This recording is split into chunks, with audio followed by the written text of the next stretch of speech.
Assalamualaikum warahmatullahi wabarakatuh. Baiklah, kembali lagi sama saya Nur Putri BP 190667. Baiklah, kali ini kita akan membahas materi tentang reproduksi manusia. Jadi mohon disimak baik-baik karena di sini kita sama-sama belajar. Semoga ilmunya berkah. Mari mengucap bismillahirrahmanirrahim. Baiklah, kita masuk langsung ke materi. Jadi teman-teman, sistem reproduksi itu merupakan kegiatan berkembang biaknya untuk melahirkan keturunan. Itu bertujuan untuk mempertahankan proses keberlangsungannya spesies di dunia ini. Bayangin aja kalau misalnya nggak ada keturunan, pasti cuma gitu aja, tuh punah deh. Jadi makanya sistem reproduksi ini bertujuan untuk kegiatan berkembang biak. Lalu ada lagi tuh hal-hal penting bagi sistem produksi manusia. Yang pertama itu yaitu sebagai pembebasan sel telur pada waktu tertentu pada siklus reproduksi. Lalu ada lagi yang namanya pembuahan internal sel telur dan sel sperma. Ada lagi yang namanya pengangkutan sel telur yang dibuahi ke rahim. Ada lagi implantasi blastocysta atau embrio awal yang dikembangkan dari sel telur yang dibuahi di dinding rahim.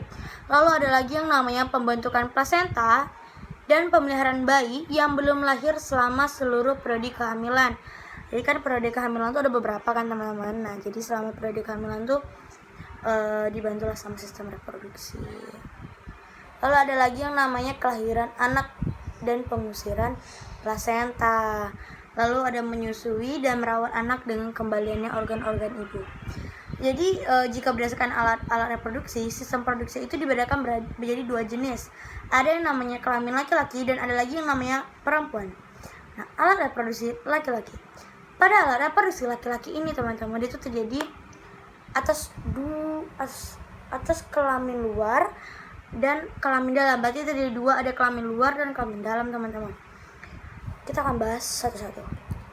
Jadi yang pertama itu ada alat kelamin dalam, di mana alat kelamin dalam ini terjadi tiga. Ada yang namanya testis, saluran kelamin, ada lagi yang namanya kelenjar kelamin. Kita bahas satu-satu. Oke. Testis ini merupakan pembuluh-pembuluh halus atau disebut dengan tubulus seminiferus. Testis itu atau buah zakar itu berjumlah sepasang teman-teman. Dan itu letaknya berada di rongga tubuh yang dilindungi oleh skrotum atau kantong zakar. Nah, testis ini merupakan alat reproduksi jantan yang memiliki fungsi menghasilkan sel kelamin. Lalu setelah testis ada lagi yang namanya saluran kemih. Saluran kemih ini dihasilkan oleh testis yang akan keluar melalui saluran kelamin yang terdiri atas epididymis, vas deferens, salur ejakulasi, dan uretra. Lalu ada lagi yang namanya kelenjar kelamin. Nah, pada kelenjar kelamin ini terdiri lagi menjadi adanya vesicula seminalis, terus ada kelenjar postpad, ada lagi kelenjar Cowperry. Itu kan tadi yang kita bahas yang bagian dalamnya. Lalu ada lagi yang bagian luarnya teman-teman. Yaitu terdiri dua, ada namanya penis dan skrotum. Kita bahas satu. Jadi penis ini merupakan organ kopulasi dan berada di luar rongga tubuh yang memiliki dia itu menyalurkan sperma ke dalam alat reproduksi perempuan. Di dalam penis ini terdapat uretra yang dikelilingi oleh jaringan erektif dengan banyak rongga dan mengandung pembuluh darah teman-teman. Berarti dia itu ada uretra di dalamnya, terus dia tuh ada rongganya juga, terus dia tuh memiliki pembuluh darah juga. Lalu ada lagi yang namanya skrotum. Skrotum ini merupakan kantung yang di dalamnya terdapat testis. Berarti kalau alat kelamin laki-laki itu terdiri dari 2, ada luar, ada dalam. Lalu kita akan membahas tentang alat reproduksi perempuan. Baiklah, alat reproduksi pada perempuan itu ada beberapa bagian. Yang pertama itu ada ovarium atau disebut dengan indung, dan ada telur saluran kelamin.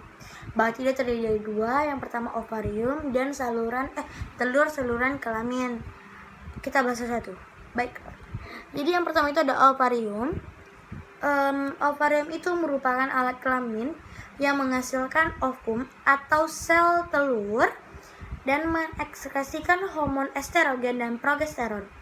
Pada ovarium ini dia itu berjumlah sepasang juga ya teman-teman, dan terletak di dalam rongga badan di daerah pinggang sebelah kiri dan kanan. Lalu dia itu berarti letaknya itu di kiri dan di kanan, sepasang. Pada saat kita pubertas nih, setiap bulannya ovum itu akan melepaskan satu sel telur itu secara berganti-gantian, baik itu di kanan maupun di kiri. Berarti dia itu bergantian dilepaskan perlahan-lahan. Nah, peristiwa ini disebut dengan ovulasi, atau sel tubuh penghasil sel telur disebut folikel. Berarti tadi itu terdiri 2, ada ovarium dan sel saluran kelamin. Jadi saluran kelamin ini apa sih? Kita bahas. Jadi pada saluran kelamin ini ada lagi terdiri dari beberapa bagian teman-teman. Ada saluran telur, ada rahim atau uterus, ada lagi yang namanya vagina. Kita jelasin satu-satu. Saluran telur. Saluran telur ini atau oviduk, dia itu berjumlah sepasang juga, ada kanan dan kiri. Itu merupakan saluran bagian ovum menuju uterus dan tempat terjadinya fertilasi. Nah, pada bagian pangkal dari saluran telur itu, dia itu berbentuk corong yang disebut juga dengan infundibulum tiba, yang dibuahi, ovum itu sudah dibuahi, lalu dia itu bergerak lagi menuju uterus atau rahim. Uterus atau rahim, apa itu? Jadi kita masuk lagi ke rahim. Yaitu rahim manusia itu sebenarnya berbentuk simplex. Lalu rahim itu merupakan tempat pertumbuhan dan perkembangan embrio hingga dia dilahirkan. Rahim itu berukuran panjang kurang lebih 7 cm dan lebarnya itu 4 cm, di mana dindingnya itu terdiri 3 lapisan. Yang pertama itu ada perimeterium, yang kedua ada mesometerium, dan yang terakhir ada endometrium. Jadi jika ovum itu tidak dibuahi, akan terjadi yang namanya menstruasi. Berarti menstruasi itu terjadi ketika ovum itu tidak dibuahi. Lalu karena ovum ini telah rusak dan dia itu meluruh bersama lapisan endometrium yang menebal dan banyak, nah disitu dia itu ada darah yang keluar, dia itu mengandung pembuluh darah. Makanya ketika kita menstruasi kita mengeluarkan darah kotor. Nah, ketika bagian bawah rahim itu mengecil, itu dinamakan serviks atau leher rahim, dan berhubungan dengan bagian luar yang disebut dengan vagina. Vagina ini memiliki fungsi sebagai saluran masuknya sperma dan tempat keluarnya bayi saat kelahiran. Nah, vagina yang sehat memiliki sifat yang asam karena disebabkan adanya degrasi glikogen yang akan menjadi asam laktat yang diciptakan oleh bakteri Bacillus. Nah, pada vagina ini dia itu juga memiliki selaput lendir pada bagian terluar dan lapisan tengah. Yang vagina itu terdiri dari lapisan-lapisan otot lain yang mempunyai banyak serat. Nah, bagaimana teman-teman? Berarti kita udah bahas tadi gimana alat kelamin laki-laki terdiri dari apa aja, lalu perempuan itu bagaimana aja terdiri dari apa aja. Gimana sampai sini cukup mengerti dengan materi yang saya sampaikan? Baiklah teman-teman, cukup sekian yang saya sampaikan. Nanti saya akan nambahin beberapa lagi part, biar teman-teman lebih paham. Saya akan nambahkan video di sini.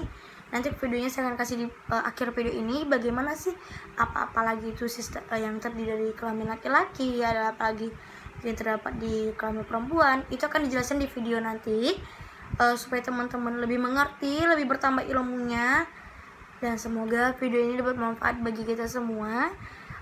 Semoga ilmu ini bermanfaat. Oke? Saya tutup dengan wabillahi taufiq. Wassalamualaikum warahmatullahi wabarakatuh. Menghasilkan sperma, sedangkan wanita. Kita tahu bahwa manusia berkembang biak secara seksual. Artinya, dia mampu melakukan fertilisasi. Laki-laki menghasilkan sperma, sedangkan wanita menghasilkan sel telur atau ovum. Ketika sperma dan sel telur melakukan fertilisasi, maka akan menghasilkan zigot. Lalu, zigot akan berkembang menjadi janin. Bagaimana ini bisa terjadi? Sebelum lanjut, jangan lupa berdoa ya, agar dapat berkah dari ilmu yang kita pelajari. Video kali ini akan fokus membahas mengenai alat reproduksi pada pria. Perhatikan gambar ini. Yang pertama ada skrotum. Skrotum dikenal sebagai kantung pembungkus testis. Dapat memiliki kemampuan mengerut dan mengendur karena ada otot polos yang dinamakan dengan otot dartos. Skrotum juga dapat mengatur suhu bagi testis. Lanjut ke testis. Testis itu jumlahnya ada sepasang. Pada gambar ini terlihat satu karena posisinya dari samping. Testis ini yang berperan sangat penting untuk menghasilkan sperma. Sperma dibentuk di tubulus seminiferus. Di sini juga bisa dihasilkan hormon, yaitu hormon estrogen yang dihasilkan oleh sel Sertoli dan hormon testosteron yang dihasilkan oleh sel Leydig. Kedua sel ini berada pada testis. Jadi di testis ada 3 komponen. Yang pertama tubulus seminiferus, tempat pembentukan sperma. Yang kedua ada sel Sertoli untuk menghasilkan estrogen dan ada sel Leydig untuk menghasilkan testosteron.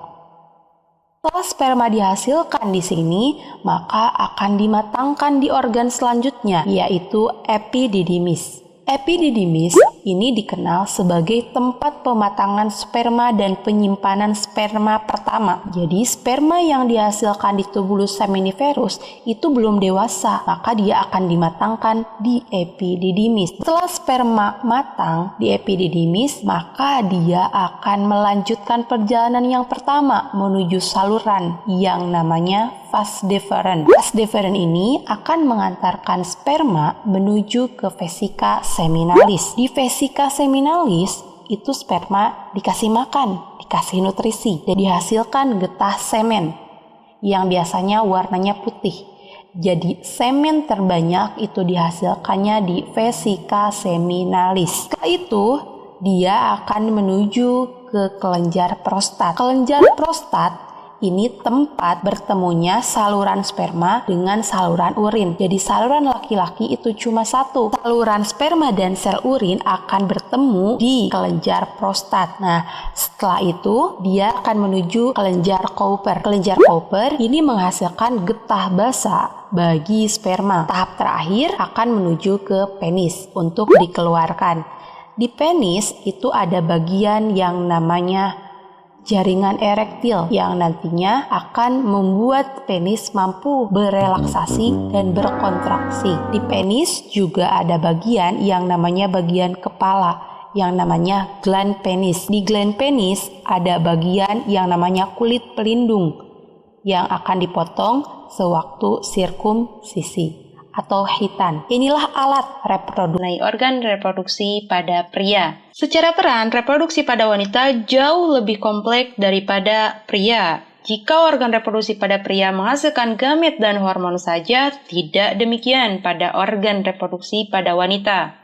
Pada wanita, tidak hanya menghasilkan gamet dan hormon saja, tapi tubuhnya harus bersiap untuk merawat janin yang akan berkembang untuk jangka waktu yang sangat lama, yaitu sekitar 9 bulan. Lama kan ya? Maka hal ini bisa dijadikan salah satu alasan mengapa Rasulullah SAW menyebutkan ibu 3 kali dibandingkan ayah. Hal ini terdapat pada kitab Adabul Mufrad yang diriwayatkan oleh Imam Bukhari. Bunyinya seperti ini. Ya Rasulullah, man abar? Qala ummaka. Qultu man abar? Qala ummaka. Qultu man abar? Qala ummaka. Qultu man abar? Qala abaka. Thummal aqrab. fal-aqrab. Wahai Rasulullah, siapa yang paling berhak bagiku berbuat baik kepadanya? Rasul menjawab, ibumu. Aku bertanya, kemudian siapa lagi? Rasul menjawab, ibumu. Aku bertanya, kemudian siapa lagi? Rasul menjawab, ibumu. Aku bertanya, kemudian siapa lagi? Rasul menjawab, bapakmu, kemudian kerabat yang terdekat, dan seterusnya. Berdasarkan hal inilah, maka tidak ada alasan untuk kita untuk tidak berbakti kepada kedua orang tua kita, terutama kepada ibu kita. So, balik lagi ke topik utama. Reproduksi pada wanita memiliki struktur yang terdiri dari dua bagian. Ada eksternal dan ada internal. Ingat baik-baik ya, eksternal dan internal. Struktur reproduksi eksternal wanita ada dua. Ada klitoris, ada dua set labia. Apa itu klitoris? Klitoris merupakan salah satu titik rangsangan seksual yang paling sensitif karena mengandung banyak ujung saraf. Oke, klitoris ini hanya terdapat pada wanita. Yang kedua, ada dua set labia, yaitu ada labium mayor dan labium minor. Untuk diketahui, dua set labia ini mengelilingi lubang vagina. Oke, sekarang lanjut ke organ internal pada wanita. Harap berkonsentrasi karena agak sedikit panjang dari organ reproduksi eksternal. Yang pertama ada ovarium. Fungsinya yaitu untuk menghasilkan ovum. Ingat ya, ovarium menghasilkan ovum. Proses menghasilkan ovum dari ovarium namanya ovulasi. Jadi ada ovarium, ovum, dan ovulasi. Ovarium juga dikenal sebagai gonad betina. Sama halnya dengan testis, jumlahnya ada sepasang. Ada di bagian kiri dan ada di bagian kanan. Bentuknya seperti kacang almond. Dan yang paling penting juga di ovarium ini terdapat struktur kecil mirip kantung yang disebut dengan folikel. Di dalam folikel ini ada ovum yang belum matang yang dikenal dengan oosit. Dan oosit ini sudah dibawa sejak lahir oleh wanita. Selain itu, folikel jumlahnya ini sangat banyak. Jumlahnya kurang lebih sekitar 400.000. Ini bukan angka pasti, jadi kurang lebih diperkirakan jumlahnya ada 400.000 dan akan berkurang seiring bertambahnya usia wanita. Luar biasa kan ya? Dan pada wanita yang telah memasuki usia menopause, biasanya ovariumnya berlubang karena folikelnya sudah mengeluarkan isinya, jadi berlubang. Yang kedua ada oviduk.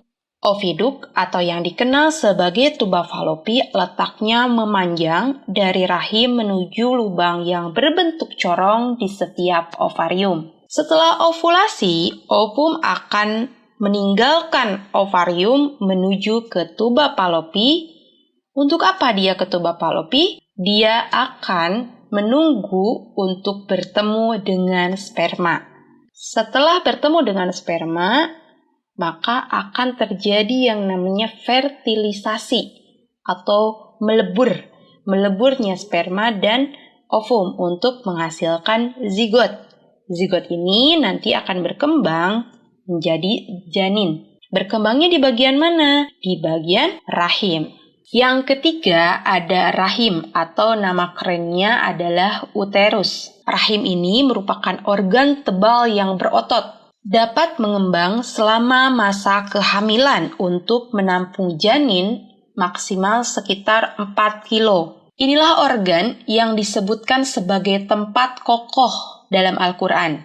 Salah satunya terdapat dalam surat Al-Mursalat ayat 21 sampai dengan 23 yang bunyinya seperti ini. فجعلناه في قرار مكين إلى قدر معلوم فقدرنا فنعم القادرون.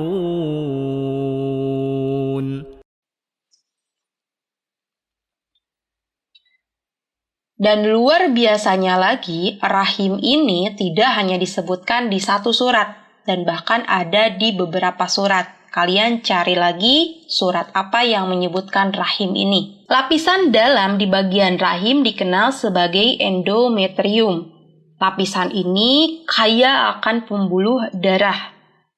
Makanya lapisan ini ketika terjadi menstruasi akan meluruh. Jadi menstruasi itu dikenal sebagai proses meluruhnya bagian endometrium akibat ovum tidak dibuahi oleh sperma. Di bagian rahim juga ada yang namanya mulut rahim atau yang dikenal dengan serviks. Inilah bagian yang paling sering terkena kanker. Istilah yang paling sering didengar adalah kanker serviks. Jadi bagi wanita, jaga pola hidup dan kebersihan organ vital kita agar tidak terkena penyakit yang tidak diinginkan seperti kanker serviks ini. Yang terakhir ada vagina. Vagina merupakan bagian berotot tetapi elastis. Vagina juga merupakan tempat memasukkannya penis dan tempat awal masuknya sperma. Selain itu, vagina juga berfungsi sebagai jalan lahir bagi bayi saat dilahirkan. Seperti yang telah disebutkan bahwa vagina dilindungi oleh 2 set labia. Di bagian vagina juga terdapat selaput tipis yang dikenal sebagai selaput darah atau himen, nama kerennya. Selaput darah ini akan semakin tipis dari waktu ke waktu, bahkan bisa pecah. Dan dapat berdarah ketika direnggangkan atau selama first coitus atau istilahnya hubungan seksual. Dan juga biasanya akan hilang melalui aktivitas fisik seperti olahraga. Makanya bagi perempuan harap memilih olahraga yang tidak terlalu ekstrim bagi organ vital kalian. Nah, saat gairah seksual muncul, klitoris, vagina, labia, semuanya penuh dengan darah dan ukurannya akan membesar. Gairah seksual ini juga dapat menginduksi kelenjar vestibular yang ada di dekat vagina untuk mengeluarkan pelumas, sehingga dapat memfasilitasi saat hubungan seksual. Itulah bagian-bagian utama